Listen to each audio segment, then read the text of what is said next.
Des milliers de personnes confinées à bord d'un navire de croisière à Hong Kong pendant 5 jours ont été autorisées à débarquer dimanche, les 1,800 membres de l'équipage ayant été testés négatifs au nouveau coronavirus.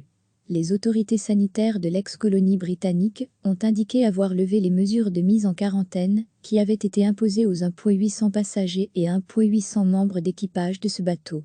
Elles avaient été mises en place car les autorités redoutaient que certains membres du personnel aient contracté le virus 2019 nCoV lors d'un précédent voyage et soient ainsi devenus contagieuses.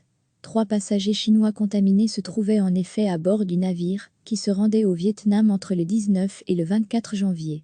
Le gouvernement hongkongais avait donc immobilisé le paquebot à son arrivée mercredi à Hong Kong afin que des tests soient effectués sur chacun des membres de l'équipage.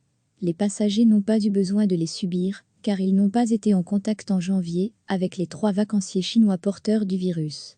Depuis son apparition dans la ville de Wuhan, au centre de la Chine, plus de 36,000 personnes ont été contaminées en Chine continentale et 26 à Hong Kong. Le nouveau coronavirus a fait plus de 800 morts, presque tous en Chine, depuis son apparition en décembre. À l'origine, les passagers et l'équipage placés en quarantaine devaient demeurer à bord jusqu'à mardi, les autorités hongkongaises ayant affirmé que les tests prendraient au moins 4 jours.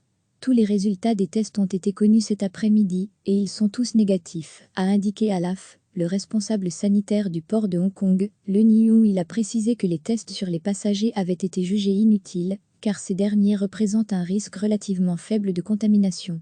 Les 3,600 personnes se trouvant à bord du navire ne seront donc pas obligées de rester en quarantaine après leur départ.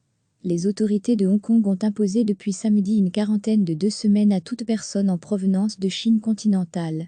Recevez chaque matin l'essentiel de l'actualité.